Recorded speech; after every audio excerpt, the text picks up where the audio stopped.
Hi everyone, welcome back to my YouTube channel. My name is Alyssa, and on this channel I create budgeting content, mainly budgeting content, side hustle content, and sometimes planning content as well.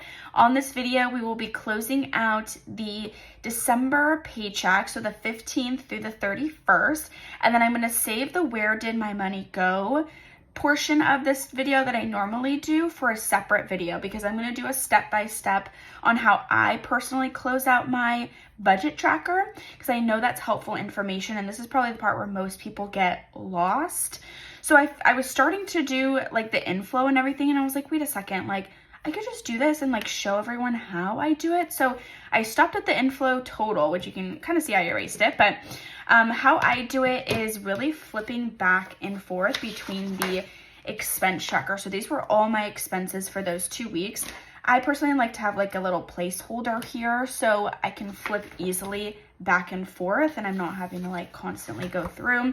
I've got my erasable pens, which these are all linked in my Amazon storefront at the bottom. I have so many of these, and you can actually buy replaceable, if it'll let me open it here. Yeah, here we go. You can buy replaceable of these inks, so you don't have to keep buying the pens over and over again. So that's really helpful, and they come in a bunch of different colors too. I got them in pink and blue, but I honestly just prefer the black, and they erase so well. But I love the effect of a pen. So we've got that, and then I've got my calculator also linked in my Amazon storefront. This is like $5 or $6. Like, it's so cute. It's functional. They have a bunch of different colors. Obviously, the price is going to vary, but you can follow the link in the description box below if you want to go through that. So how I do it is I literally, again, flip back and forth. So like W-2 income was $2,460 because I had my normal $1,800 in my W-2, plus I received $660 from commission. This is all post taxes and taking out 401k. And then that was the only W-2 piece that I had. And then you go through and basically side hustles. I only had one side hustle over here, which was the earnings from my side hustles, which was $250. So we calculated that back here. And then savings, we had savings of $202 and $56. We also had $556. We had $300, and I deposited cash, so I just counted that as savings. I wanted to count it as payback, but then I counted it as savings. But honestly, guys, it doesn't really matter. It just needs to be accounted for in the inflow. I guess it will matter at the end, huh?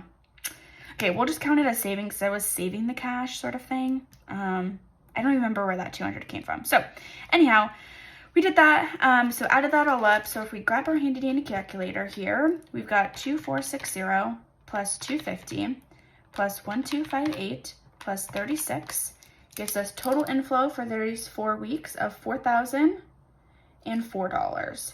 Now you may be thinking, oh my gosh, that is so much money for 2 weeks. Yes, I know. And you'll see why it's so much money. I pulled, literally $1,200 from savings because I had some stuff to pay off and I really wanted to end the year credit card debt free. So moving down to fixed expenses, we're going to do rent and utilities. And this is why the highlighter method is so important. I like to highlight everything on my budget sheets, as you can see. It makes it easy for my eye to like track it when I'm flipping back and forth from the expense tracker.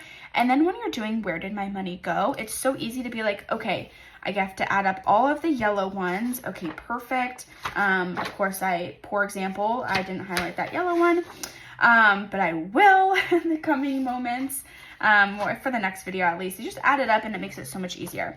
So rent was $400 and utilities while we're at it was $100. So I'm gonna come over here and write $400 and $100. Spotify, I always round, remember guys, I round, so $10.99, I'm gonna round to $11. Student loan, I accidentally marked it the savings green at first and I had to go back and mark it the debt blue. So it's blue for the debt. Was $300, perfect. Did we have any others? I don't think so. Sometimes I do 2 payments to student loans, so $300. Car insurance, did that come out? Should be, okay, perfect, 65. 65 here. Boxing gym and LA Fitness. So boxing gym was 93 and LA Fitness was, okay, 50. I'm rounding up again. So 93 and 50. And then Merrill, which would be, so you got 25 Oh, and we had extra here. So we had, did we do, this was just variable expenses. I'm going to include the 160 up here. So we're going to do 25 plus 160 plus, we have another Merrill right here, 25 plus, this will go down in the variable expenses. So total was 210. So 210, and therapy, I don't think I had a therapy session, but let's see.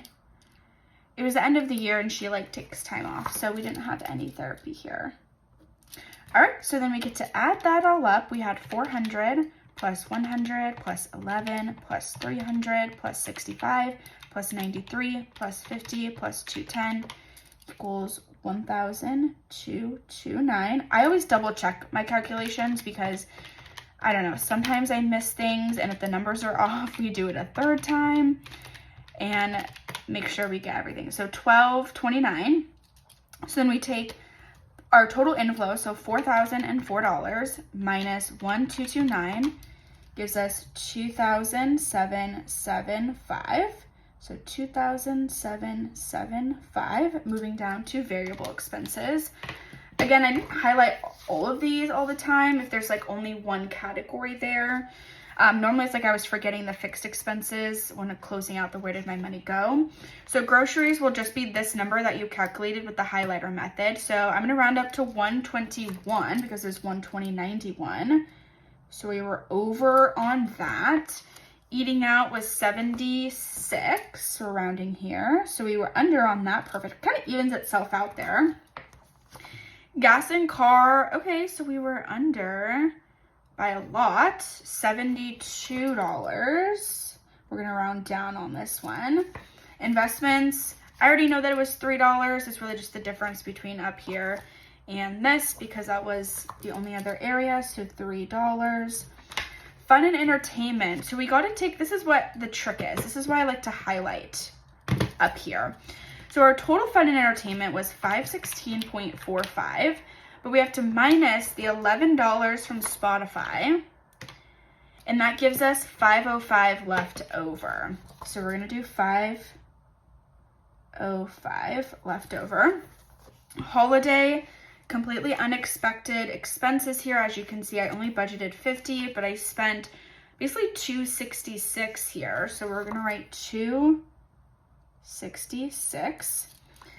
Self-care, we already calculated a lot of this up here. So what I like to do again, like the fun and entertainment, I take the total that we did from the highlighter method, so 192.53, and subtract what we've already counted in fixed expenses. So we can minus 93 for the boxing gym, minus 50 for LA Fitness, and therapy, there was nothing. So we've got, what is about $50 perfect left over, which was for the nails. Miscellaneous, how much did we have? My goodness, $298. Wow, that is a lot. $298. Travel, 0, and pets, we'll just grab this one while we're at it. 226. Okay, so travel, 226. Wow. Okay, so we were extremely over in variable expenses here, which is my guess why I had so much savings inflow to cover these expenses. So grocery, 121, plus eating out, 76, plus 72 for gas and car, $3 for investments, $505 for fun and entertainment, holiday, 266, plus self-care, 50, plus miscellaneous, 298, and pets, 226. So 1,617. That's an insane amount for variable expenses. Let's double check. So 121, 76, plus 72, plus 3, plus 505, plus 266, plus 50, plus 298, plus 226. Perfect. Okay, and then we take what we started with, so 2,775 minus 1,617, $1,158. So then we move that up here, $1,158. So when I transfer my sinking funds to my sinking funds, like what I want for my budget into my sinking funds, I normally write it immediately over here of what I did. So it makes it really easy to just remember like what I put where. So because I only have one expense on my expense tracker, which is I guess I put 300. Well, this is the correct one. It's 250 right here. We'll have to, oh yeah, because I put more down here, I believe. Oh, this is what happens when I don't do this right away. So let's see. I'm guessing I put it down here. So let's just keep going and hope it all works out at the end. 50 plus 30 plus 35 plus 25 plus 25 plus 35 plus 50 should equal 250. Perfect. 250. So 158 was what we started with, minus 250. 908. So 908. Going down to credit card. So Alaska Airlines. Gotta find the debt. So we put no money towards debt. Did I even do? Oh yeah. So I only put 300 towards debt. Okay. So we're gonna do, this was nothing. 908. Okay, I did not realize that. And then what's next? Leftover. So 908. All right, let's hope that we did a good job on this one. Okay, so we had the only savings. So this is where, okay, so we did put 500 towards a house. So we can do, oh, I calculated the Merrill. So I shouldn't have done that up there. That's okay. We're just gonna, I guess we're just gonna do 0 here. So I did put 500 towards the house up there. We already calculated this sinking fund. We already calculated car insurance. So the only other one we have, we've got 300 was an additional sinking fund. So sinking funds, and I didn't lay this out of what I did. But then the house, we did put an extra 110 and 11 towards. So I'm gonna do 110 plus 500 gives us 610. Oh my gosh, guys, I'm doing the math in my head right now. Oops, this was supposed to be, we did not budget additional sinking funds, but this was 300. So if we add that up, 610 plus 300 gives us 910. Basically, we had supposedly -2 left over if all of these were perfectly round numbers on our checking account, but we all know it isn't. So I'm going to count that to rounding here and give myself a big pat on the back because that is great. I'm so happy that it's not off by $53 like the first part of December. But if you didn't watch that video, you can watch it up in the corner here. So yeah, that is everything. That is exactly how I close out my budget. I hope you could see that on everything, guys. If you can't, leave me a comment below and tell me what you couldn't see. But that is it. I mean, it took me not that long to close out the budget, and I'm very happy with how it all looks. Of course, there's a lot of variable expenses, which just sucked. It's just life, guys. Like, life literally happened in December, and it wasn't really due to, like, holiday. Like, yeah, I had some gifts that I bought, but yeah, just life, guys, life. So thank you again for watching this video. I hope it was helpful and educational. Stay tuned for Where Did My Money Go video coming up very soon here. Make sure you subscribe. It's free. It helps my YouTube channel. And please give this video a thumbs up and let me know how, I mean, we're already in March at this point when I'm filming, but let me know how you're doing. Let me know how your day, your week is going. And I will see you in my next one very soon. Bye, everyone.